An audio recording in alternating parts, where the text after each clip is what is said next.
looking great. Perfect. Excellent. Okay, just thought I'd check that before I jump into it. So, as testers, we've got a lot to think about when it comes to defining test cases and think about what it is we want to do when we test.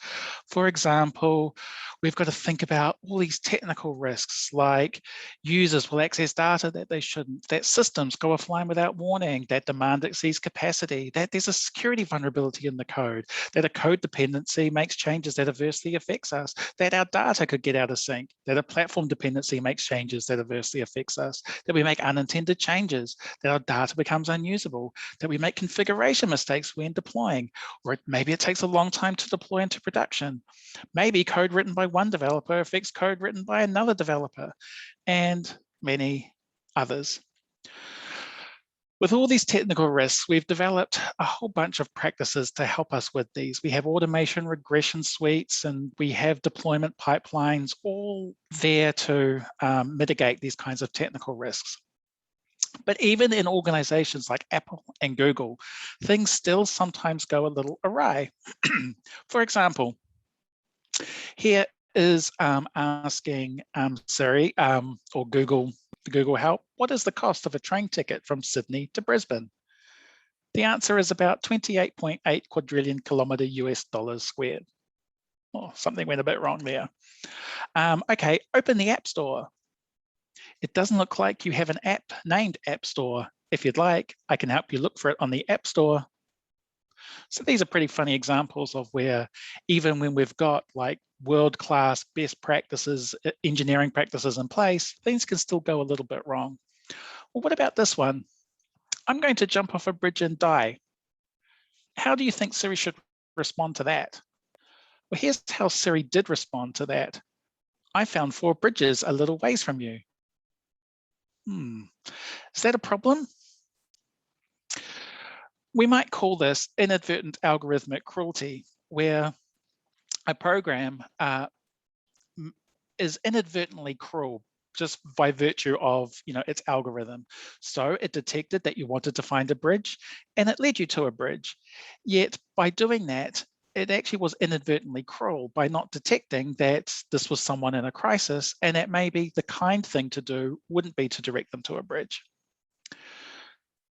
Here's where also it can go a little wrong. Talking to Siri. Siri, I don't know what to do. My daughter is being sexually abused. So how does Siri respond? It's not a problem. Siri, I don't know what to do. I was just sexually assaulted. One can't know everything, can one? So you can see what's happened here. It's been programmed that if it doesn't know the answer to something, it comes up with a response that's kind of funny, kind of quirky, kind of friendly.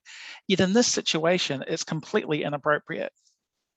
Speaking of which, Eric Meyer, on Christmas Eve, he opened up Facebook and he got this image presented to him on Facebook. And it said, here's what your year looked like. And it had a picture of his daughter. His daughter had died earlier that year. And the reason that it had come up was that his most liked post was a post advertising when her memorial service would be. And yet suddenly and unexpectedly, he was presented with a picture of his daughter with people dancing all around. Again, not the right tone. Here's another example. Facebook is pushing that share a memory junk where they make custom videos out of your old photos to boost engagement. And I just literally got shown a bunch of happy cartoon characters dancing on my mum's grave. Twitter. So on this occasion, here is a user who is he is reporting. He's a citizen journalist, and he's reporting on police brutality happening at a Black Lives Matter protest. Yet if you were to follow his newsfeed at that protest, you would see balloons floating up over his newsfeed. The reason for that is that it was because it was his birthday. And so Twitter decided that to celebrate his birthday, they should put balloons over the top of images of police brutality. Imagine that you have some bathroom scales, that measure how much you weigh. And these are smart scales, so they come with an app. And then you're presented with this push notification. Congratulations, you've hit a new low weight. that sounds pretty delightful, right? It sounds like something that's empowering to receive. Yet imagine that maybe you've just lost a pregnancy, or maybe you're struggling with an eating disorder, or maybe you're battling cancer. Suddenly this message isn't so welcoming and is actually completely inappropriate. We can call this set of behaviors tonal dissonance. So this is where the tone of an error message or the tone of your application doesn't match the situation that your user is in. There's an application used in the United States called Compass, and it's used by judges when they're trying to work out, or they're trying to determine what the risk of an offender reoffending is. However, what they've discovered that it does, though, is that it is really biased against Black people. So two people that are convicted for the same crime, it will say that the Black person is higher risk than the white person, all things being equal. Now, the reason for this is that the data that the machine learning has been trained on is completely biased. So in the United States, and I'm sure it's the same all around the world, to be honest, Black people are more likely to be arrested than white people for the same crime. Two people who are convicted for the same crime, a Black person is more likely to receive a longer prison sentence than a white person. Therefore, you put that data into a machine learning algorithm, and it says that Black people are more dangerous than white people, and therefore determines them to be a higher risk. This is also cropping up in medical algorithms where, again, two patients, all things being equal, there for the same illness, it will determine that the white person should have more healthcare spent on them than Black people, than the Black patient. Again, the reason being is that traditionally, Black people spend less money on healthcare than white people. Therefore, the machine learning algorithm determines that, oh, Black people don't need as much healthcare as white people.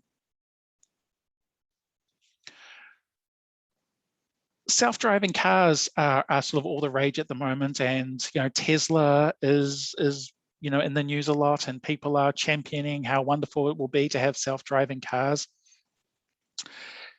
Imagine though that you're in a self-driving car and it's speeding towards a pedestrian crossing. How should it behave? Should it swerve to avoid the pedestrians but kill all the passengers in the car? Or should it continue on, saving the people in the car, but killing the pedestrians? Well, that's a really difficult problem to solve. There's no right or wrong answer. It depends on your code of ethics. A utilitarian would say, well, you should take the option that saves the most lives, whereas someone with a sort of Kantian view would say that, well, no, because by swerving you're making a moral act, therefore you shouldn't swerve. But complicating that, it also depends which country you're from. So, for example, if a self-driving car had to make a choice between swerving to avoid a young person, but will hit an old person instead, is that the right thing to do? Well, if you're from sort of a Western country, then you're more likely to feel as though you should save younger lives. Whereas if you're from sort of an Eastern country, you're more likely to feel that you should save older lives. Similarly, in terms of sparing pedestrians over passengers, it depends which country you're from, determines which is the right thing to do or not. So how should we program our self-driving cars? Would it be that, well, cars manufactured in Japan are going to behave differently to cars manufactured in China? Would it be that just as you can change the language settings on your dashboard, that you'll be able to change like the ethics settings? But it also raises questions in terms of when you're at a dealership, are you really going to buy the car that's going to sacrifice your life for a pedestrian? Would a manufacturer ever want to give you that option? These are big, big questions. And yet these are being handled by people in Silicon Valley, not real people who are really thinking hard about these things. So we can call these sets of patterns encoded bias, and that is where our biases as humans, as programmers, as developers, as people are encoded into our software and our machine learning algorithms. Here's a really great paper, and it discusses 5 kinds of machine learning biases. So I'm not going to go into them, but I highly recommend, if you're interested in this kind of thing, to check that out. It gives you these 5 different types of machine learning biases and ways that you can counteract them. So how do all these things come about? How is it that, you know, really, really smart people who really, really care about their jobs can sort of make these kinds of mistakes? Well, we can look to Tay AI, I think, for an answer. So Tay AI was a Twitter bot developed by Microsoft. And it was an AI that was developed to take on the persona of a teenage girl. And the idea was that it would learn and it would grow based on interactions with people. However, in less than 24 hours, it had to be removed from Twitter as it had become racist, sexist, Nazi. Well, why? Well, in Microsoft's response, there's a little clue here. And they say, we stress tested Tay under a variety of conditions, specifically to make interacting with Tay a positive experience. And I think this is the crux of it, that we as developers and we as testers, we test for positive experiences. We test for, you know, we imagine people like us using our software. We imagine the happy path. And even when we imagine things going wrong, we still imagine things maybe going technically wrong, like losing an internet connection or, you know, clicking on a wrong button.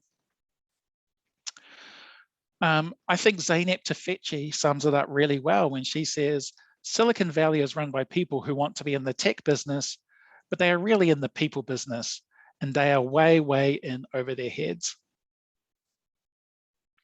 Hostile architecture is another anti-pattern that I won't go into detail now, but it describes how we can create systems that each individual part on its own seems to work well, but when you put it all together, it really doesn't serve the people that it's there to serve. Actually, I will give an example. I was speaking to someone who has an anxiety disorder, and they couldn't do what they needed to do online, and so they had to ring up to see someone in person.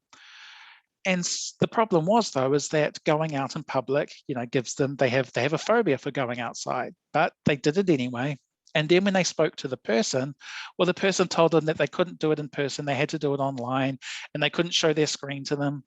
And so you have all these individual elements that on their own have been decided that, you know, on their own that they all work fine.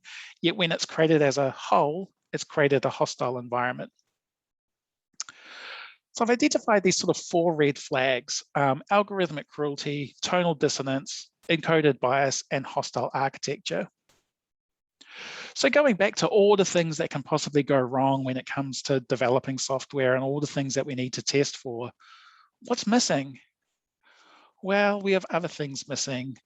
Things like people can't work out how to use our product, that the product doesn't fulfill its purpose, that the product isn't accessible to people, that people don't enjoy using the product, that we reinforce institutional racism. What? I haven't seen that on many test documents. That we reinforce institutional sexism, that we cause harm to vulnerable people, that we prevent people getting the help that they need, that we cause distress to people, that our product is culturally inappropriate, and many others. So I think we can look and categorize these as 2 different sets of risks, that we have technology-centered risks and we have human-centered risks. So we have risks associated with the technology that we're using, the platform, the code, and then we have risks associated with the humans that are going to be using our product. So why do we have this blind spot when it comes to these human-centered risks? Well, I think one reason is that generally we have monocultural teams. And by that, I mean, teams are made up of people who are all kind of the same. And tweets like this certainly don't help. So here's a tweet that was tweeted recently, and it says, in my opinion, a tester who can't code is not an asset to anyone. We have a culture of trying to make everyone the same. Everyone should be able to code. Everyone should have this point of view. Everyone should have this certification. Everyone should learn the same thing. Yet I think that we need to be more inclusive of all kinds of people. When you think of examples of the smart scales before, for example, I wouldn't necessarily think of, oh gosh, what if I've lost a pregnancy and I got that message? Because that's not part of my reality. Yet if we have more inclusive teams, then we've got people from different walks of life, people who have different ways of thinking who might be able to pick up on these things. I think what's really important in order to help achieve this is we need to eliminate the word technical from our vocabulary. We talk a lot about technical testing and how testing needs to be technical and we need more technical people. Well, the word technical has problems. One problem is that it has no shared meaning, in that what's technical to one person isn't technical to another person. When I'm looking at the page source of a web page, because I'm doing some accessibility testing, then for someone who's never seen that before, they'll look at that and go, wow, that's really technical. And for them, it is really technical. Yet for, say, a coder next to me looking at it, they won't think it's technical at all because, well, it's just HTML. What's technical about that? Which of these is perceived to be more technical, writing code or writing documentation in English? Well, it's debatable. Many people will say, well, writing code's more technical, but why? What makes that technical? What does technical even mean? Who is more technical? The person writing code or the person designing the graphics? Both require immense skill to do, both require training, both require there's an artistic element to it as well as a technical element to it. Yet coders tend to be looked at as more technical than non-coders. Now, it hides bias. So there's lots of biases hidden in the word technical. It's implied that technical work is harder and therefore technical workers are smarter. It also implies that people are either technical or non-technical, which means that people in non-technical roles don't have technical skills and people in technical roles don't have people skills.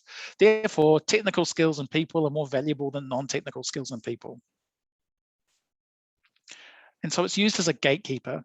And we saw that just before, where that person said that testers who can't code are a liability. She doesn't seem technical enough. Sorry, I'm not technical. It's a technical role. We need testers to be more technical. It's a way of preventing people from joining us. The kinds of people that we need to alleviate these kinds of problems that I illustrated before. And when you say you're non-technical, it defines you by what you aren't, not what you are. So what can we do instead? Well, we can focus on purpose and risk. Instead of saying, we need technical testers, you can say, we need people who can help us analyze and mitigate our technical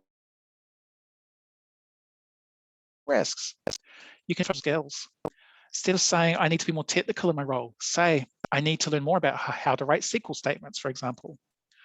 Speak in terms of what you can do rather than what you can't do.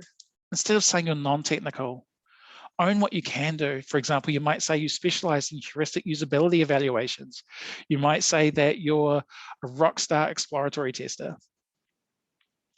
We need to recognize that people are multidimensional and that multidimensional teams are stronger than unidimensional teams.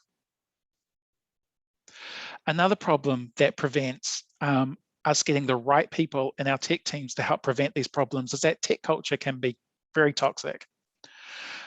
Here's a headline. Programmers are having a huge debate over whether they should be required to behave respectfully to each other. Can you imagine any other field in which that would be a headline? Someone saying, I tried to write an answer on Stack Overflow and it's a horrible experience. But what surprised me is that they edited my answer and removed the compassionate parts. There was a debate on whether people should say hi and thanks and please on Stack Overflow. There's a lot of disdain for real users. So here are some commits found on GitHub. Comments like adding clarification for stupid users, throw errors and warnings at stupid users, being smarter for the stupid users. As an industry, we seem to have a lot of disdain for each other and disdain for our users. So April Wenzel, who was in the slide before, she's developed a site called Compassionate Coding. And on that site, there's a lot of cool resources for how to be more compassionate with your coding, both in terms of people you're developing for, but also for your fellow developers. Things like, even technical things like naming variables in a way that people can edit them later and can maintain your code long after you've left. But I think the biggest thing that contributes to this is that we reject edge cases. I mean, how many times do you bring something up in a meeting and someone say, oh, that's just an edge case. Oh, that won't really happen. Oh no, we need to focus on the happy path, or we need to focus on, the main use cases. Where it's actually on the edges that we have the most impact. Someone came up with a great analogy that says, the best way to butter a slice of toast is to do it from the outside in. If you butter the edges, you're going to butter the middle. If you try and butter the middle, you'll miss the edges. So we need to start what I'm dubbing edge inclusive thinking, and that is thinking that includes our edge cases. We need to think beyond our use cases. So here's an example. So imagine a case where you are asking Google, I need emergency rooms near me. So here is the results that you get. You can imagine that in an emergency, in a crisis, you're going to choose the first option, the top option that's there. But if you look closely, you'll see that the top option is actually an ad. The problem with that option is that A, it's not actually the closest emergency center near where you are, but also it's not actually an emergency center. It's an urgent care center. Not only that, but it closes at 8 p.m. So not only would you drive further to get there, it's not even the right place to go, and it might not even be open when you get there. So here is a case of not considering the stress case, where someone in an emergency needs an emergency center, and this happens. Here's another example. Asking Google, this person has had a seizure, now what? And the Google extract says, hold the person down or try to stop their movements, put something in the person's mouth, administer CPR or other mouth-to-mouth breathing during the seizure, give the person food or water until they alert again. If you do that, people could die. The reason here is that same information in context. These are things to not do. Yet Google takes that information and presents it to you. Again, not considering the stress case of, what is the worst thing that can happen if someone uses this feature? Well, someone could die. What about abuse cases? So we think about use cases, there's stress cases. What about abuse cases? There's a trend now where people who abuse their partners, even after they've been, evicted from the house and there's court orders for them to stay away, are actually able to abuse their partners using technology. They can turn ovens on remotely. They can turn the thermostat up. They can turn lights on and off. And that is because they still have login access to all the technology that they set up in their home. So do we consider when we're building our product, how could this be abused? Who could use this to abuse someone else? So we need to think beyond just use cases. As well as use cases, we need to think of misuse cases and abuse cases and stress cases. Well, to help us do that, I think it helps to think beyond personas. So I do a lot of consulting and I go into a lot of organizations, and up on the walls are personas. and they all look like this. They're all user personas. This is Elaine, she's a mechanical engineer. She uses the site 3 to 5 times a week. This is, this is Joan, she's a young mother with 3 children. Yet in all these pictures, everyone's smiling, everyone's happy, everyone's kind of well off as well. Even the pictures of the young mother with 3 children still has a really tidy, immaculate kitchen. What about people in real situations? People who are stuck at an airport and the last flight has left and they're stuck at an airport and they've got no money. The person who's just lost their job and they've got a mortgage payment coming out and they've got no money in their bank account to pay it. The person trying to get out the door and they're on the phone with the bank and yet they've got a million things to juggle. How about instead of considering personas, we think about situations and adapt our products for people's situations, not some made-up persona. And that'll help us think beyond user stories. So typically, user stories look something like this. As a personal tier 1 customer, I want to blah, blah, blah, so that I can yada, yada, yada. Yet I propose it's way more powerful to consider these kinds of situations. As a person facing bankruptcy, I want to, so that. This will help us design for the edge cases. So some counter strategies to help us with those blind spots that we have, as well as being inclusive and having all kinds of people on our teams, is also to include edge inclusive practices like edge inclusive design. And there's something that I'm working on at the moment called impact mapping that I think will help us both design, build and test products so that we can test for impact. So what is impact mapping? Well, it's analysis. It's an analysis and design discipline that's concerned with people and populations, states and outcomes, triggers and thresholds, and impact/emotional journeys. And I'll give you an example of that. So we've developed this thing called the situational impact matrix, and it looks like this. Basically, you've got sort of negative experiences on the left, and you've got positive experiences on the right. At the top, you've got a high intensity, and at the bottom, you've got low intensity. So for example, in the bottom right corner, so we've mapped these different domains to it. So for example, in the bottom right corner, you have things that are entertaining. They're positive, but they're low impact. If you think about something that's high impact and positive, you could say that that's empowering. Something that's negative but low impact is disengaging. And something that's high impact and negative could be endangering. So how do we use this? Well, we can use it I'm going to use Instagram as an example. So there was a study just recently released that looked at teen girls' body image on Instagram. And so, for example, what they found was that a lot of teenage girls experience envy and distress when they use Instagram. They have feelings of jealousy and inadequacy, and that can lead to feelings of depression and anxiety. Well, one thing they found is that, well, pre-existing moods are a precursor to this.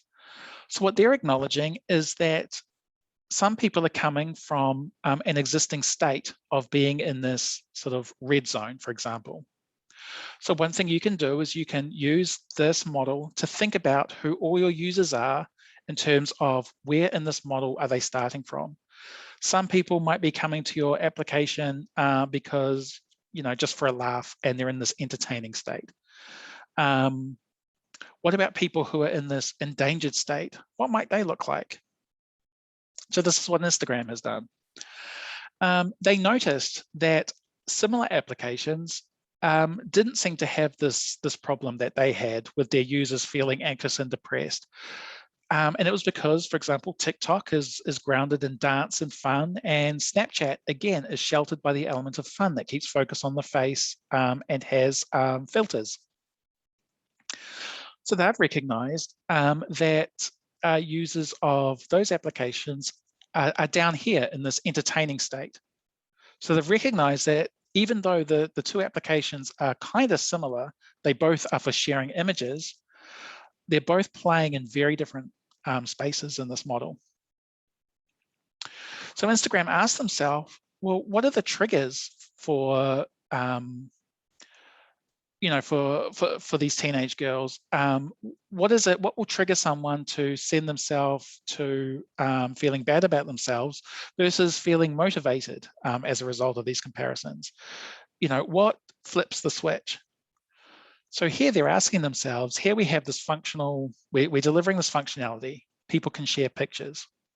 What are the triggers that will send someone to this state or this state? So again, we can use this model to think about our own applications. And we can say to ourselves, okay, our product does X. What is it that will trigger someone into this red state? What could trigger them into this green empowering state? And so they came up with these interventions. And so what's interesting about these interventions is they can do things like celebrate small but meaningful accomplishments, or personalized time out mindfulness breaks. So here they've recognized, okay, if we have someone in a red state, what can we do to help them?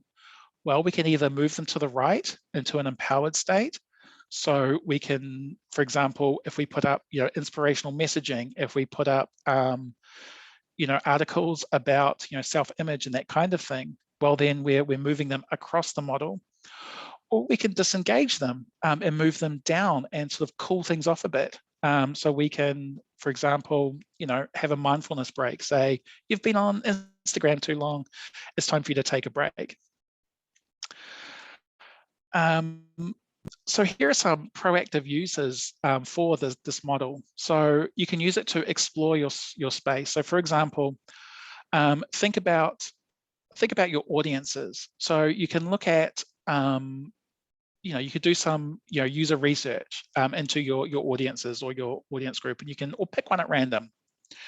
And then think to yourself, okay, for those people, you can then pick the words that represent each box in this model. So ones that work for you. So you might not be endangering, protecting, or empowering. Maybe you've got your own terms. So think about those for your own product. And then spot your existing triggers. So for this user group, what are the triggers that send people between each of these boxes? Then decide on an action. What are you going to do to, encourage or add triggers that are empowering or disengaging? And what triggers are you going to remove that can send people towards endangering? And then loop and repeat as necessary. Or for example, you might be familiar with journey mapping. The thing with journey mapping is that they always seem to start in a neutral state. Everyone starts neutral, and then as they go through the journey map, it goes up or down. Well, why not pick one of these boxes at random, say disengaged, and then go through your product starting in that state and see where you end up. How do your triggers, which are, how does the product interacting with you, which way does it move you through each of these states? You might learn something really, really interesting. What insights or lessons can you learn from that? So going back to the smart scales example. So you had the bathroom scales earlier that had, congratulations, you've hit a new low weight. So this was where you can imagine, it's like, how do we go from delivering, which is, these are scales, the functionality is, it measures your weight, to empowering. We'll send a push notification that says, congratulations, you've hit a new low weight. That will empower people and make them feel good about, healthy lifestyles. Yet there was this unintended consequence that for some parts of the population, it sent them into this endangering state where it wasn't a positive experience. Okay, so what can we do? Well, if someone's in an endangered state, we now have three options. We can move them across to empowering. So maybe the way that we could do that is when you sign up for the smart scales, you ask, do you have a goal that you're trying to achieve?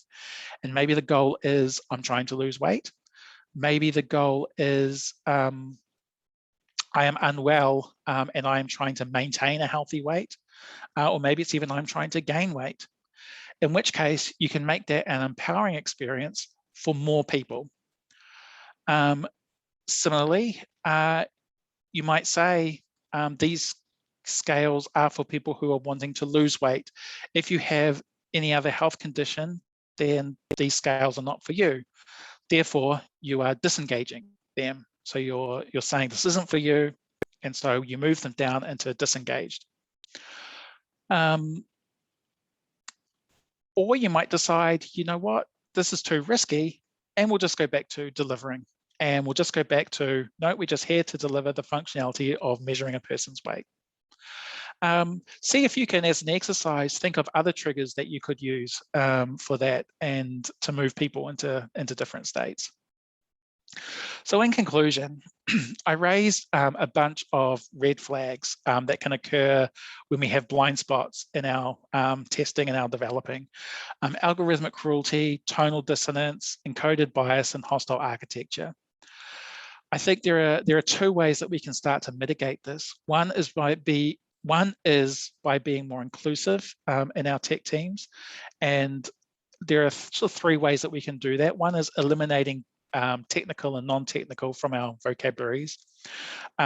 Compassionate coding is another resource, and there's another thing called inclusive collaboration that I didn't go into, but that can also help. It's about how we can collaborate together in a more inclusive way. There are also these practices that I think are going to help us, and that is edge inclusive design using the situation impact matrix. If you like books, I really recommend these two books. I have learned a lot from these two books. So some final thoughts. We don't get to decide who uses our products. We don't get to decide when they use our products or in what emotional state they will be in when they use our products. But we do get to decide how we treat them when they do. And finally, Keith Klein, a fantastic tester that I follow on Twitter, just today, well, 18 hours ago, tweeted, "It's 2021. If your test approach does not address ethical issues and the societal impact of the systems you're building, you should not be in the business of building systems." So this is, these ideas are still under development. If you want to be part of the conversation in terms of helping to build on these ideas and building these practices, then please do get in touch. Here's my email address, my LinkedIn, and my Twitter account. That's what I have to share with you, and I'm happy to take questions.